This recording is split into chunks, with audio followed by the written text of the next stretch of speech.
amor e o perdão impossível.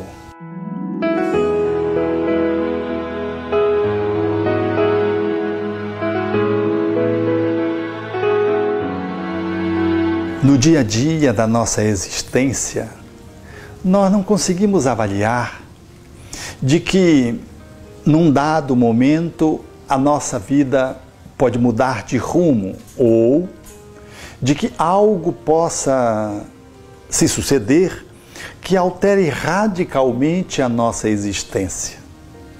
Temos a impressão de que a nossa existência deverá funcionar como um plácido lago e permanentemente assim, sem prevermos de que aqui ou acolá, no correr do tempo, circunstâncias variadas podem transformar a nossa existência num rio caudaloso que vá para além das suas margens, devorando as entranhas daqueles que se situam no seu entorno e promovendo um alagamento e uma inundação.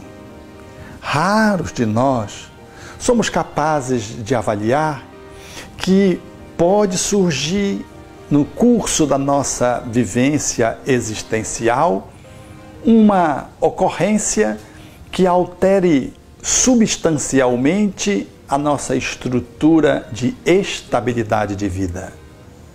Seja estabilidade econômica, seja estabilidade social, seja estabilidade afetivo-emocional, seja estabilidade espiritual. Poucos de nós visualizamos que essa ocorrência pode se estabelecer. Todavia, raras são as pessoas que não experimentam, no transcurso de uma vivência muito longa, situações que possam efetivamente causar uma estranheza naquele cotidiano de normalidade. E raríssimas são as pessoas que incluem vicissitudes que surgem do nada para estabelecer um caos numa existência que pareceria seguir no rumo da tranquilidade até o fim. É impossível prever quando isso aconteça, mas acontece. Seja tangenciando a nossa vida emocional, econômica, afetiva, espiritual, seja tomando de uma forma mais visceral esses espaços interiores que guardamos e desequilibrando-nos quando não temos a vigilância necessária. Eu falo especialmente, nesse momento, daquelas que envolvem os nossos aspectos afetivos, psicoafetivos, e que nos projetam para os aspectos de natureza moral e espiritual. São os dramas humanos, uma traição que você não estava esperando, vinda de alguém tão caro, com quem você tinha um apreço num relacionamento cotidiano, um parceiro de conjugalidade, uma parceira, uma traição de um sócio que no trabalho, mantendo fidelidade até aquele momento, você se surpreende que houve uma movimentação diferente e de que essa movimentação escoava-se no tempo, a longo tempo, e agora, vindo à luz, você percebe um mar de lama que você não consegue de forma alguma administrar com muita serenidade. Outras circunstâncias, também imprevisíveis, surgem quando uma ingratidão acontece no circuito da teia familiar. Um jovem na posição de filho, ou então um adulto num processo emancipatório, que guarda uma relação em relação aos seus tutores, aos seus pais, que os pais jamais poderiam supor que isso pudesse se dar. Quando, por exemplo, da ocorrência de enfermidades, ou do falecimento de um ou de outro dos pais, e um dos filhos assume uma posição de ingratidão em relação àqueles que, de alguma forma, lhe deram a vida física e também a de natureza material, pecuniária, se surpreendem com um comportamento, num misto de traição, de ingratidão, que tangencia, às vezes, a criminalidade de um perito em cometer, em fraudar as leis. Quantos outros experimentam problemas igualmente difíceis no abandono, quando alguém muito querido simplesmente se vai, sem jamais deixar o rastro do seu endereçamento. Ou um pai que abandona o seu filho após um processo separatório. Ou uma mãe que sai para uma aventura menos digna, deixando os seus rebentos. Crianças ou adolescentes em regime de abandono, gerando traumas indiscutivelmente profundos nas almas. Processos emocionais difíceis de serem erradicados.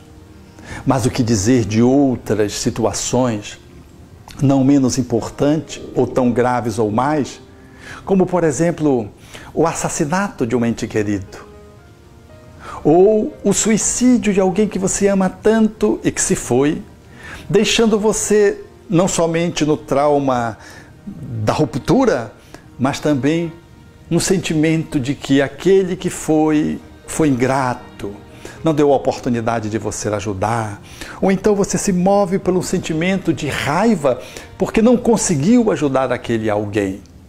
É como se você também tivesse sido traído por aquele que abandonou lá pelas portas do suicídio. Quantas situações de agressividade surgem no dia a dia que levam o coração sensível a experimentar grandes dores. Que fazer diante dessas circunstâncias?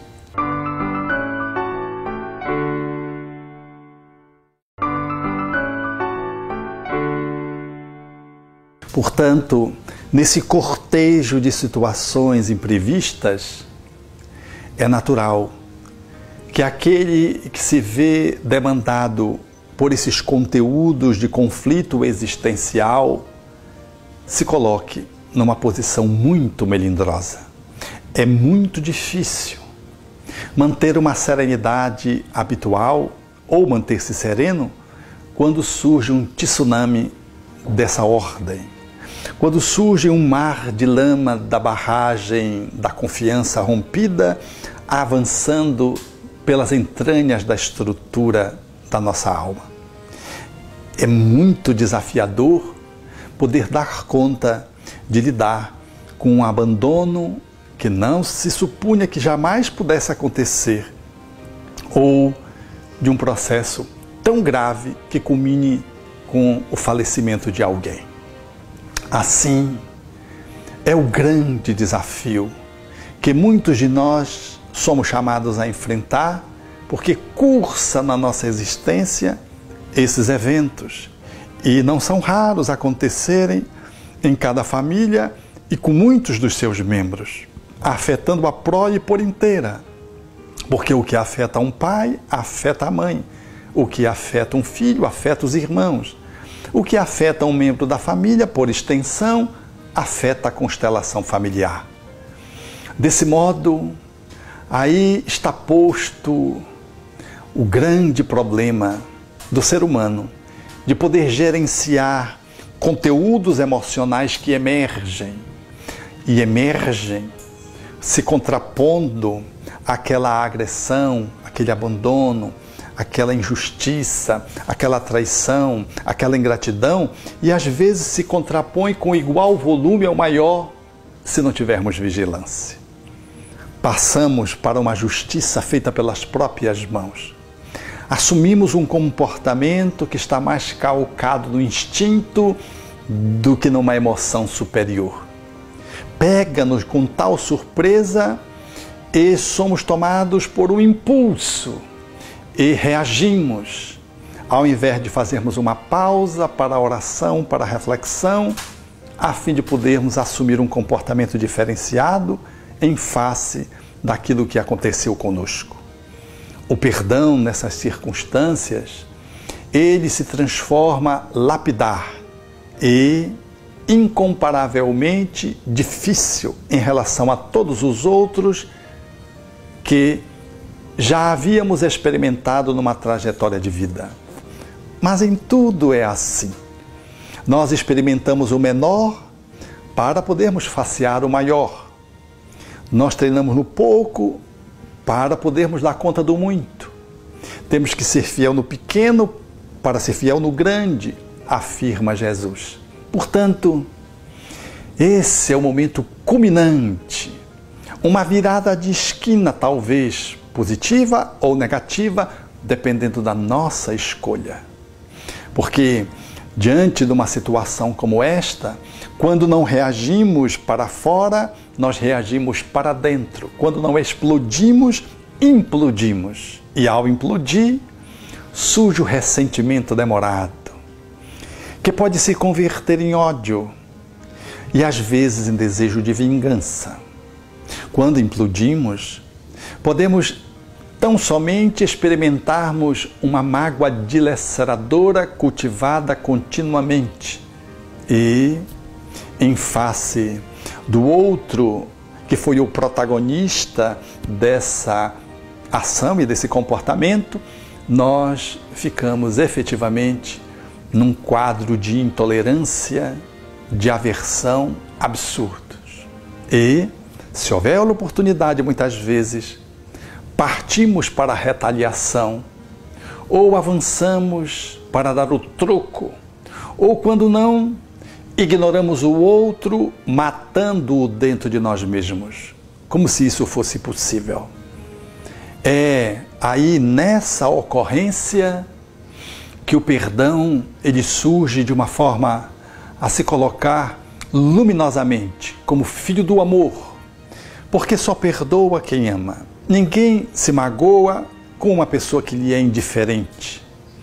Nós não conseguimos nos sentir sensibilizados com alguém que passa pela esquina e nos ofende, por exemplo, se nós não o conhecemos. Mas se for um conhecido, um vizinho, isso nos mexe. Se for um parente, mexe mais ainda. E se for um ente muito querido, nós entramos em crise. Então, a afetividade é que ficou abalada. É o amor que ficou, de alguma forma, alcançado num processo de auditagem interna do coração. É para saber o quanto nós amamos o outro. Porque para um enfrentamento de uma situação desse quilate, é necessário muito amor para poder estruturar um perdão. Porque nas situações menores, o nosso amor desculpa, o nosso amor cede, o nosso amor tolera, o nosso amor faz concessões, o nosso amor faz perdõezinhos ou perdões, mas esse perdão olímpico, esse perdão magno, ele exige muito treinamento. Como se fosse um atleta que vai ganhar medalha de ouro, ele precisa treinar muito e no mínimo 4 anos, de forma persistente, muitas horas, para poder fazer a sua exibição e, superando-se a si mesmo, conseguir vencer e ir para o pódio. É essa a circunstância de que estamos falando. Essa vicissitude, ela fala-nos para a nossa alma dessa necessidade de podermos apresentar essa competência luminescente do perdão. Então precisa de muito amor. E é nessa situação de vida que nós costumamos dizer: o perdão é impossível. Quando olhamos para a esposa que traiu, para o esposo, quando olhamos para alguém que nos abandonou, quando alguém que longamente nos mortificou, quando alguém, então nos retraímos e dizemos que o perdão é impossível. E se não nos vingamos, guardamos a indiferença, ou a mágoa, ou o ressentimento, como reações negativas que vão nos desestruturar a alma dia após dia. Então é necessário olharmos para esse caminho e podermos fazer um enfrentamento e elaborarmos o perdão para as situações que nós achamos impossíveis. O que fazer então quando surge uma circunstância desse tamanho, que parece que a gente não dá força? Então, não tem força para poder fazer o enfrentamento. A proposta espírita, ela é fantástica, porque ela nos projeta, nos inclina para a superação de nós mesmos e para conseguirmos viabilizar esse perdão. Vejamos como.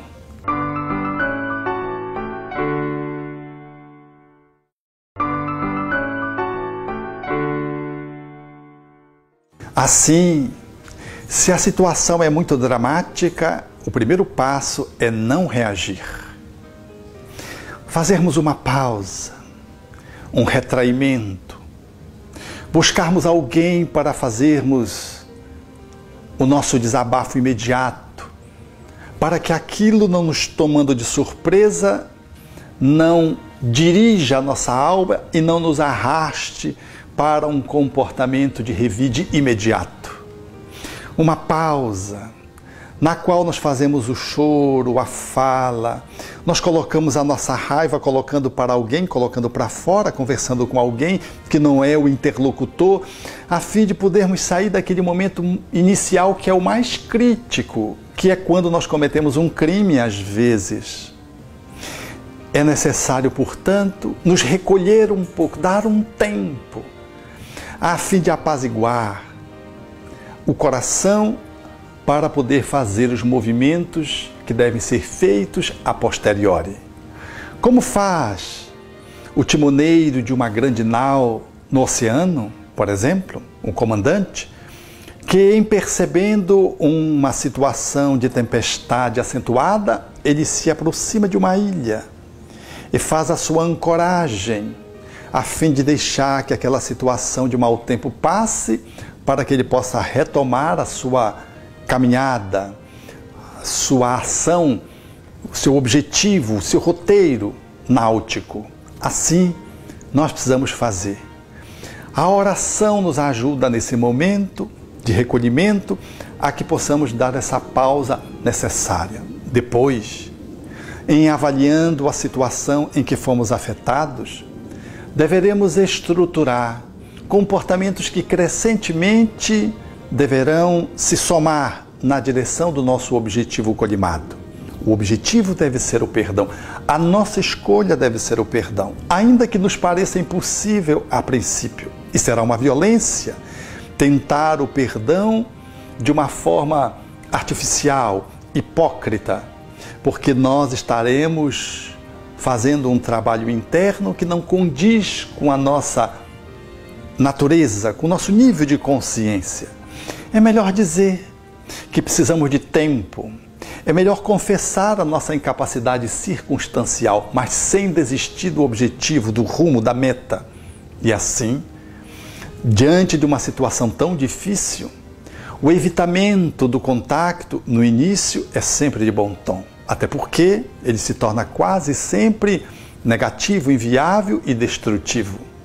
E ao longo do tempo, ao lado de trabalhos que às vezes necessitam até de ajuda de um psicoterapeuta, de um amigo, de um conselheiro religioso, nós vamos então estruturando a nossa performance, fazendo treinos, que em psicologia se diz treinos em terreno neutro, ou seja, eu vou exercitando o meu amor em circunstâncias outras que não tem nada a ver com aquela vicissitude que ficou pendente.